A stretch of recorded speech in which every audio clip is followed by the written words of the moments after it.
Hello friends, आप सभी कैसे हैं? मैं उम्मीद करता हूँ सभी ठीक होंगे। सो फाइनली इस पूरे कोर्स को हमने कंप्लीट कर लिया है, काफ़ी कुछ सीख लिया और इसे सीखने के बाद अब हम क्रिएट कर सकते हैं वर्डप्रेस में अपना कस्टम प्लगइन। बिल्कुल, यहाँ इस पूरे कोर्स में हमने हर उस बेसिक कॉन्सेप्ट को डिस्कस किया है बिल्कुल ईजी तरीके से, जिस कॉन्सेप्ट को यूज़ करके आप वर्डप्रेस में कस्टम प्लगइन्स बिल्कुल ईजी मेथड्स के साथ क्रिएट कर सकते हो। अब यहाँ इस वीडियो में फ्रेंड्स हम डिस्कस करने वाले एक चीट शीट के बारे में जिसे मैंने प्रिपेयर किया on the basis of all the concept that we had seen inside this entire course। बिल्कुल इस पूरे कोर्स में जिस कॉन्सेप्ट को हमने देखा है, सही से देखा है, सही से पढ़ा है, उनको मैंने प्रिपेयर किया इनसाइड एक पीडीएफ। उस पीडीएफ के बारे में हम इस वीडियो में डिस्कस करने वाले हैं। उससे पहले छोटी सी रिक्वेस्ट है, अगर आप इस चैनल पर नए हो, सब्सक्राइब नहीं किया है, फटाफट चैनल को सब्सक्राइब कर दीजिए। आपके सब्सक्राइब करने से मुझे प्यार और चैनल को सपोर्ट मिलता है। तो यहाँ फ्रेंड्स पीडीएफ डिस्कस करने से पहले चलते हैं वर्डप्रेस एडमिन एरिया में और यहाँ जाएंगे हम प्लगइन्स लिस्ट के अंदर। तो सक्सेसफुल तरीके से इस पूरे कोर्स में, इस पूरे प्लेलिस्ट में हमने 2 प्लगइन्स क्रिएट किए हैं, that is all about employ management system and student management system. आपको इन दोनों प्लगइन्स के सोर्स कोड इस वीडियो के डिस्क्रिप्शन में मिलने वाला है। बिल्कुल गिटहब का लिंक होगा जहाँ से इस प्लगइन्स के दोनों सोर्स कोड को आप डाउनलोड कर सकते हो। एक और बात, इस पूरे कोर्स में अगर आपने हर वीडियो को सही से देखा होगा तो आई होप आपके अंदर वो कॉन्फिडेंस बिल्ड हो चुका है जिसे यूज करके आप वर्डप्रेस से प्लगइन बिल्कुल इजी तरीके से बना पाओगे। अब चलते हैं पीडीएफ में। तो यहाँ so friends, this is our PDF file which we can use for cheating while creating custom WordPress plugins. तो यहाँ मैंने कुछ सेक्शंस डिफाइन किया हुआ जैसे कि बेसिक फंक्शंस, देन है हमारे पास action hooks, database operation and WordPress settings page. हम हर एक लाइन को डिस्कस करने वाले, बट मैं आपको एक बात बता दूं कि हर एक लाइन का कॉन्सेप्ट को हमने इस पूरे प्लेलिस्ट के हर एक वीडियो में ऑलरेडी डिस्कस किया हुआ है। तो स्टार्ट करते हैं from this first, that is basic functions. तो यहाँ फ्रेंड्स गेट प्लगइन पाथ, इसका मतलब जो आपने कस्टम प्लगइन बनाया है उसके पाथ को गेट करना है तो आपको यूज करना होगा एक WordPress function that is plugin tir path. ये एक वर्डप्रेस फंक्शन है जिसके अंदर पास करना है एक PHP के मैजिक कांस्टेंट को दैट इज _file एंड _। उसके बाद है हमारे पास next that is get plugin URL। यहाँ हमने पाथ को गेट किया। अगर आपको प्लगइन का URL गेट करना है तो आपको यूज करना होगा WordPress function that is plugin tir URL। और यहाँ इस वर्डप्रेस फंक्शन के अंदर पास करना है PHP के उसी मैजिक कांस्टेंट को जैसे कि _file एंड _। अगर प्लगइन के बेस नेम को गेट करना है तो आपको यूज करना होगा प्लगइन _base नेम और इसी मैजिक कांस्टेंट को यूज करना है। अब बात करते हैं, हमारे पास कुछ फॉर्म्स हैं जो हमने क्रिएट किए अपने प्लगइन के अंदर। अगर उन फॉर्म्स के थ्रू डेटा को हम सबमिट करते हैं तो बिफोर सेव, डेटा में सेव करने के पहले करना होगा सैनिटाइज। तो सैनिटाइजेशन के लिए जो इस पूरे कोर्स में हमने यूज किया अपने टेक्स्ट फील्ड के लिए, that is all about sanitize text field. इसके अलावा हमारे पास और भी काफी सारे फंक्शंस हैं बट उन फंक्शंस को हमने यूज नहीं किया।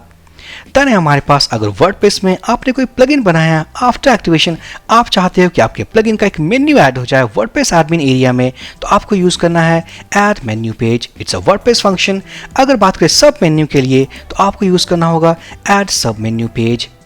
नेक्स्ट आफ्टर दिस कस्टम सब मेन्यू, अगर आपको अपना सब मेन्यू ऐड करना है सेटिंग्स के अंदर, मीन सेटिंग्स एक डिफॉल्ट मेन्यू है हमारे वर्डप्रेस एडमिन का, उसके अंदर ऐड करना तो आपको यूज करना होगा WordPress function that is add options page.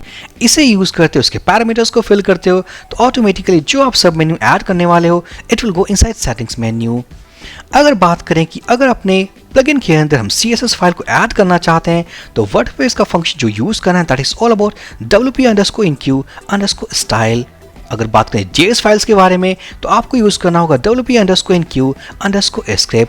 सो आप इन दोनों फंक्शंस को यूज करके CSS files as well as JS files को अटैच कर सकते हो अपने कस्टम प्लगइन के अंदर। बट वहीं फ्रेंड्स, अगर आप चाहते हो कि आपके प्लगइन को एक्टिवेट करने के बाद आप कुछ इनलाइन कोड को ऐड कर सको अपने सोर्स कोड में, जैसे कोई वेरिएबल या कोई URL, तो आप यूज करने वाले हो wp_add_inline_script। It's a WordPress function जिसे आप यूज करोगे to add your inline script. उसके बाद बात करते हैं इस फंक्शन के बारे में। तो अगर आपके प्लगइन में कोई ऐसा फंक्शन है जिसे यूज करके शॉर्ट कोड को एग्जीक्यूट करना है तो फर्स्ट शॉर्ट कोड को क्रिएट करना होगा। तो शॉर्ट कोड क्रिएट करने के लिए, रजिस्टर करने के लिए हमारे प्लगइन के अंदर या पूरे वर्डप्रेस के अंदर जो फंक्शन हम यूज करते हैं that is all about add_short code। It's a WordPress function. अब यहीं पे अगर मैं बात करूं कि जो शॉर्ट कोड आपने बनाया है, आप चाहते हो कि वो शॉर्ट कोड पैरामीटर्स को एक्सेप्ट करें, आप पैरामीटर्स के बेसिस पे काम करने वाले हो, तो उस केस में आपको एक और फंक्शन यूज करना है दैट इज short code_atts। अब इस फंक्शन को हमने इस प्लेलिस्ट के वीडियो में यूज किया है, आप इसे कॉन्सेप्ट को देख सकते हो। नाउ देन अगर हमें गेट करना है अपने एडमिन यूआरएल को, चलते हैं ब्राउजर में, तो जो हमारे पास URL that is localhost YT WordPress WP admin, यहाँ तक के यूआरएल को अगर आपको गेट करना अपने प्लगइन के अंदर, तो आपको कॉल करना है एडमिन यूआरएल और वर्डप्रेस फंक्शन। अगर वहीं पे अगर हमें पाथ चाहिए, जैसे कि WP admin के बाद हो admin-ajax.php, जैसे कि plugin.php मान लेते हैं फॉर एग्जांपल, तो आपको पास करना है ये plugins.php इस फंक्शन के अंदर। तो यहाँ पर ajax URL को मैंने गेट करने के लिए पास किया admin_URL admin-ajax.php। अगर बात करें कि किसी भी ऑप्शंस को अगर आपने सेव किया हो अपने WP ऑप्शंस टेबल में, जो कि ऑप्शंस टेबल होता है हमारे वर्डप्रेस में, अगर वहाँ किसी वैल्यू को आपने सेव किया है, उसे गेट करने के लिए जो फंक्शन को आप यूज करने वाले हो वर्डप्रेस में, that is all about get option. It's a WordPress function जिसे यूज करके आप अपने ऑप्शन वैल्यू को रीड कर सकते हो। अगर बात करें कि डायनामिक तरीके से ऑन प्लगइन एक्टिवेशन, जिस कॉन्सेप्ट को हमने देखा है ऑलरेडी, अगर आपको प्लगइन एक्टिवेशन के दौरान पोस्ट क्रिएट करना है या पेज क्रिएट करना है, तो आप पोस्ट या पेज को क्रिएट करने के लिए जिस वर्डप्रेस फंक्शन को यूज करने वाले, that is all about WP insert post।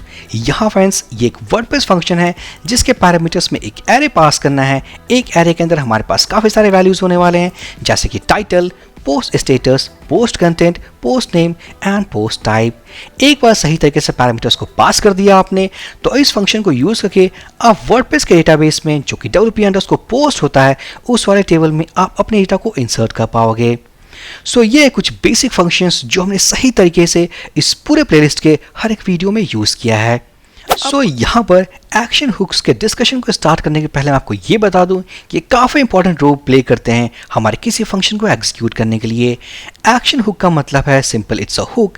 कहने का मतलब होता है हमारे पास वर्डप्रेस में काफ़ी सारे ऐसे ट्रिगर पॉइंट हैं जहाँ उस ट्रिगर पॉइंट को यूज करके हम अपने कस्टम फंक्शन को एग्जीक्यूट करते हैं। जैसे कि अगर मैं बात करूँ फर्स्ट फंक्शन के बारे में, दैट इज प्लगइन एक्टिवेशन, तो हमने देखा जब हमने प्लगइन को एक्टिवेट किया, सो आफ्टर एक्टिवेशन अगर हमें अपने कस्टम फंक्शन को एग्जीक्यूट करना है, तो यहाँ फ्रेंड्स हमने यूज किया था register_activation hook function. It's a WordPress function जो एक्सिक्यूट होता है ऑन एक्टिवेशन। तो इस फंक्शन के कॉन्सेप्ट को यूज किया था डायनामिक तरीके से टेबल को क्रिएट करने के लिए, या इस फंक्शन के थ्रू अपने पेज या पोस्ट को इंसर्ट करने के लिए। उसी तरीके से हमारे पास एक और फंक्शन है, that is all about plugin deactivation. यहाँ हमारे पास एक और डीएक्टिवेशन हुक फंक्शन है। इट्स अ वर्डप्रेस फंक्शन जो हमने यूज किया था जब हमारे किसी प्लगइन को किसी ने डीएक्टिवेट किया था। बिल्कुल, अगर हम करते हैं अपने प्लगइन को डीएक्टिवेट, सो डीएक्टिवेट अगर हम चाहते हैं कोई कस्टम फंक्शन को एग्जीक्यूट करें, कॉल करें, तो हमें कॉल करना अपने इस वर्डप्रेस फंक्शन को, ताकि उस कस्टम फंक्शन को जो हमने डिफाइन किया अपने डीएक्टिवेट के साथ हम उसे हुकअप कर सकें। अगर बात करें एडमिन मेन्यू को जो हमने क्रिएट किया था by using this add menu, या सब मेन्यू के लिए ऐड सब menu page, add options page. अब यहाँ फ्रेंड्स इन फंक्शंस को यूज करके हमने एडमिन के मेन्यूज और सब मेन्यूज तो क्रिएट कर लिए, बट उनको अटैच करने के लिए जिस एक्शन हुक को हमने यूज किया था दैट इज admin_menu, और यहाँ पर हमारे पास वो कॉल बैक फंक्शन था जिस कॉल बैक फंक्शन के अंदर हमने इन फंक्शंस को यूज किया था। तो कहने का मतलब है ये तो हमारे कस्टम फंक्शंस हैं, मींस ये सारे वर्डप्रेस के फंक्शंस हैं जिनको यूज करके हमने बनाया अपना कस्टम फंक्शंस, बट उन कस्टम फंक्शंस को एग्जीक्यूट करने के लिए हमें चाहिए एक्शन हुक्स। तो यहाँ फ्रेंड्स इन फंक्शंस को यूज किया as a action hook to attach और execute our custom WordPress functions. अब यहाँ पर जैसा कि आप जानते हैं कि जो प्लगइन हमने क्रिएट किया था, अगर बात करें वर्डप्रेस एडमिन में अपने CSS को या JS के कोड को ऐड करने के लिए, तो हमने यूज किया था function call WP enqueue_style and enqueue_script। अब यहाँ तो इन फंक्शंस को यूज करके हम अपने CSS को या JS को तो ऐड कर सकते हैं, बट उनको हुकअप करने के लिए, उनको ट्रिगर करने के लिए जिस एक्शन हुक को हम यूज करते हैं that is all about WP enqueue_scripts। तो यहाँ पर जिस एक्शन हुक को हमने यूज किया दैट इज WP enqueue_scripts। इसे एग्जीक्यूट करने के लिए हमने यूज किया WordPress function that is add action. Add action WordPress का वो फंक्शन है जिसे यूज करके हम अपने उस ट्रिगर पॉइंट को, या कह सकते हैं अपने उस एक्शन हुक को कॉल कर सकते हैं, और कॉल करने के बाद अपने कस्टम कॉल बैक फंक्शन के साथ अटैच कर सकते हैं। तो यहाँ फ्रेंड्स अगर आपको यूज करना है WP_enqueue_script, साथ ही साथ इस कॉल बैक फंक्शन को, जहाँ कॉल बैक फंक्शन में अगर आपने यूज किया हो अपने दोनों फंक्शंस को like enqueue_style, enqueue_script, to attach CSS files and JS files. Remember, अगर आप यूज करते हो इस एक्शन हुक को तो इसका मतलब आप अटैच करने वाले हो on WordPress front end. But अगर आप चाहते हो कि उन सारे फाइल्स को हम अटैच कर पाएं अपने एडमिन पैनल के अंदर अपने कस्टम पेजेस के साथ, तो आपको यूज करना है admin_enqueue स्क्रिप्ट। बाकी सारे सिंटैक्सेस सेम होने वाले हैं। अगर हम बात करें कुछ ऐसे कॉलबैक फंक्शंस के बारे में जिनको एग्जीक्यूट करना है ऑन एडमिन पैनल इनिशियलाइजेशन, तो आपको यूज करना है जो action hook that is all about admin_init। अगर बात करें एजेक्स रिक्वेस्ट को फायर करने का, प्रोसेस करने का, तो यहाँ फ्रेंड्स हमारे पास दो केस हैं। दोनों केसेस के बारे में हमने ऑलरेडी डिस्कस किया अपने इस प्लेलिस्ट के वीडियोस में, जहाँ हमारे पास होना था लॉगिन मींस एडमिन लॉगिन किया हुआ था एंड दूसरा विदाउट लॉगिन। अगर किसी यूजर ने लॉगिन नहीं किया है या लॉगिन नहीं है हमारे वर्डप्रेस वेबसाइट में, तो एजेक्स रिक्वेस्ट को प्रोसेस करने के लिए जिस एक्शन हुक को हमने यूज किया that is all about wp_ajax_no_prev keyword, और उसके बाद पास किया था एक्शन नेम। अगर बात करें वर्डप्रेस में, अगर किसी यूजर ने लॉगिन किया हुआ है, वर्डप्रेस में लॉगिन है इस वक्त, तो उस केस में एजेक्स रिक्वेस्ट को प्रोसेस करने के लिए जिस एक्शन हुक को हमने यूज किया that is all about wp_ajax। बाकी एक्शन नेम वही होने वाला है जो हमने यहाँ यूज किया था। Next after this Ajax request, अगर मान लेते हैं चलते हैं ब्राउजर में प्लगइन्स लिस्ट में, तो यहाँ फ्रेंड्स अगर मैं एक्टिवेट करूँ स्टूडेंट मैनेजमेंट सिस्टम, तो हम देख पाएंगे हमारे पास एक सेटिंग्स पेज है। तो कहने का मतलब इस तरीके के लिंक्स को ऐड करने के लिए जिस एक्शन हुक को हम यूज करते हैं that is all about plugin action links and plugin base name. इस प्लगइन बेस नेम को गेट करने के लिए अगर हम टॉप पे जाएं तो यहाँ इस अप्रोच को हम यूज करते हैं।